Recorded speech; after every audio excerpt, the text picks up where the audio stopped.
Les organes produisent des déchets lors de leur fonctionnement. Dioxyde de carbone, urée, ceux-ci sont transportés dans le sang. L'accumulation des déchets est toxique pour l'organisme. Le sang doit donc être épuré. Le dioxyde de carbone est éliminé au niveau des poumons. Tous les autres déchets sont pris en charge par les reins. Les 5 litres de sang de notre corps passent 36 fois par jour dans les reins. Cela représente 180 litres de sang qui y transitent chaque jour. Lorsque le sang entre dans les reins, il est chargé d'impuretés.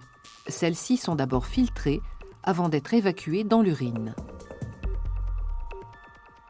La filtration de ces déchets se déroule au niveau des néphrons.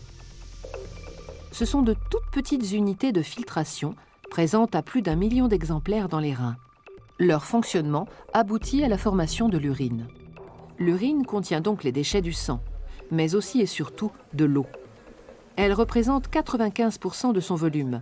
Nous produisons 1,5 litre d'urine chaque jour. Cela explique en partie nos besoins en eau de plus de 2 litres par jour.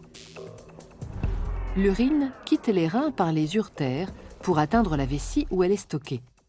Lorsque le volume d'urine dans la vessie dépasse 200 ml, sa paroi se dilate, ce qui entraîne l'envie d'uriner.